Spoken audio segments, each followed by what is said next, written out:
हम जीव बन्धन बाबा के कथा कहानी कहे जात हन। जौन बहनी लोगन गोट में ना जात हुई हैं, घर पे रहत हुई हैं, व्रत कैले हुई हैं, वो लोग भी घर पे बैठ कर अगर ये कथा सुनिहन तो उनके उतने ही फल मिली जितना बहन लोग जाके गोट में सुनत हुई हैं। वही फल जौन है कि कथा सुनने के बाद, कहानी सुनने के बाद भी मिली। एक राजा और रानी रहनी और रानी ज्योतिया भूखल हनी। राजा कहने कि ये रानी आता तो ज्योतिया भूखल हो, लेकिन हमारा बारह खाए का मन करता, बारह बना तू, तब तक हम कचहरी जाते हैं, कचहरी से आई।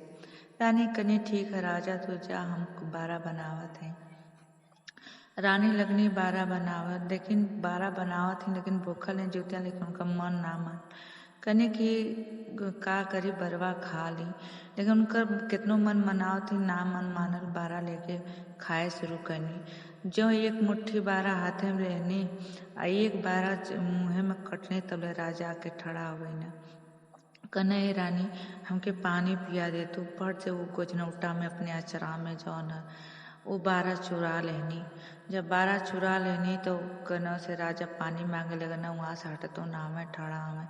अब रानी सोचे लगनी कि हम उठत ही तो राजा हमके पकड़ ली हैं बारह खात का, हमार कुल इज्जत चल जाई। अब सोचे लगनी जीव बन्धन बाबा के मनाव लगनी। कन हे जीव बन्धन बाबा, अगर हमार जौन है कि बारह सोने के बन जाई तो हम अगले साल तोहार विधि विधान से पूजा करब, हमारी इज्जत तोरे हाथ में है। इतना दयालु हमें जीव बन्धन बाबा कि वो उनके पर दया उनके आ गई। और जब ये उठने बस उस जौन बारह रहे वो कंगन बन गए। जब उठने तो पूरा झर से छीटा आ गल कंगन।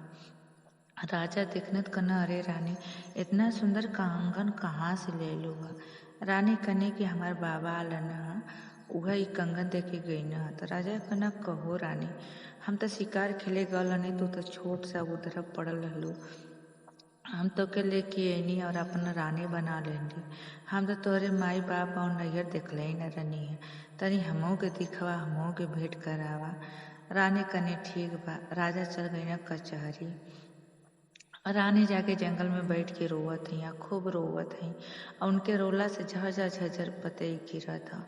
और वो जंगल से नाग नागिन निकलना घूम में बहते।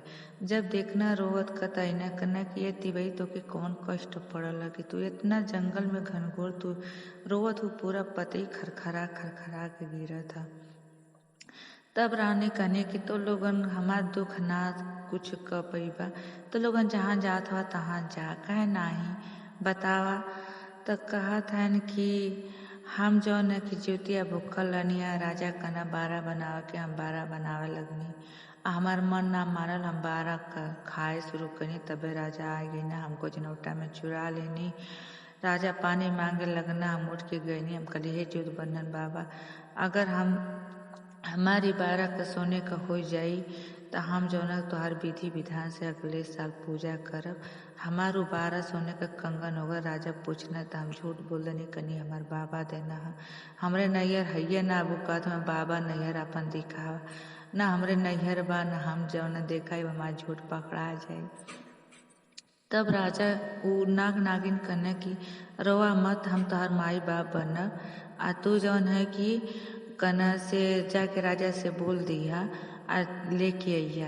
रानी खुशी खुशी घरे आनी। जब राजा कचहरे से आने तो रानी कहनी कि राजा साहब चला हमार बाबा और नैहर देखिया। राजा कहना ठीक है। सुबेरे अपन नहा धो तैयार होके घोड़ा पर सवार होके लोग गए ना, वहाँ सेवा सत्कार खूब भयल उनकर। सेवा सत्कार भइले के बाद जब राजा चले लगने तो रानी से कहना कि रानी तहु चला। तब नाग नागिन कहना कि जब बेटी लोग आवेला तो 2-4 दिन रहेला, आको छोड़ दा, फिर एकरे बाद आया तो लिया जाया। राजा कहना ठीक बा। तब रानी के छोड़ के चल गई ना। जब नाग नागिन घूमने चले लगना तब रानी से कहना कि देखा बेटी तू सब कुल जगह जइहा, लेकिन ये नाद मत उ घरिया। रानी कने ठीक बा, लेकिन वो रोज सोचे कि नदवा में का हा कि हमके नाग नागिन मने कही गलवा ये का ह। उनकर मन ना मानल तो वो जौन का काम करे लगनी कि का काम करे लगनी कि एक दिन उनका मन ना मान, नाद खोल के देखे लगनी, ओमे मार कीड़ा का पोआ। और लगना कलबल कलबल करे, वो डरा के मारे पिहानी जोर से पटकनी और ओमी एक ठे पुआ का जौन पोछ कट गल। फिर ओकरे बिहान भइले जौन नाग नागिन इन्हें तो बतौनी कि हमसे ही गलती होगा। नाग नागिन कहना चला कौनो बात ना है। राजा फिर अइना रानी के जौन है के लिया गईना, तो जौन ओकर पोछिया कटल है जौन कुल सपवा रहना ओके बड़वा बड़वा बड़वा बड़वा कहे लगना। और एक दिन ओके इतना ज्यादा चिढ़ा देना कि वो एकदम गुस्सिया के कहलस कि आज जाके उनके काट, अभी रू हमार पोछ काटे हैं हम काटम। नागिन बहुत समझौने कि ना ये भैया ज्यादा तो आर बहनी है ना काटे के, लेकिन ना मन्ना कने नहीं चलब हम काटब। वहाँ से अपन चलिए ना आके केवाड़ी के दोसना में जौन है कि लोग गई कने जब ये बहनी बना खा ले, जब बिस्तर पर सोते जाए तो हम इनके काटब। वो रानी अपन बना लेनी, खिया लेनी, माज लेनी, धो लेनी। जब सुते गईनी तो दिया गईनी बुझाव बदे, तो कहनी कि घर ला घर बास ला, चारों कोने बास ला, माई बाप नैहर सासुर बनल रहे, सातों भैया बनल है, हमार बड़वा डुड़वा भैया का हमरो आई लगा। तब वो सोचे लगल कि अरे ये तो बहनिया हमके 2 बार आशीषत है, हमें कि कैसे काटी अपनो आई हमके लगावत, एकर मतलब बहनिया हमके बहुत मानेला। ये सोच के कटना नहीं वहाँ से फिर रानी वो नागिन अफसोसल लनी, कहने कि अब तक काटे के आ गए न भैया बहनी के, कहे नाही रे माई हम काट के नाई नहीं है। बहनी जब कुन खा पी लेनी है, जब सुते गई है, जब दिया बुता गई है, तो कहनी है कि घर ला घर बास ला, चारों कोने बास ला, नैहर सासुर बनल ला, सातों भैया बनल ला, हमार बड़वा डुड़वा भैया के हमरो आई लगे। हमके 2 बार आशीषनी है तो हम कैसे वो बहनी के काटी। तो नागिन कने चना भैया बहुत बढ़िया कैला है, तो लोगन का वो बहनी रही है कुशलकारी से बनल रही है तो बढ़िया है, ना कटला बहुत अच्छी बात कैला है।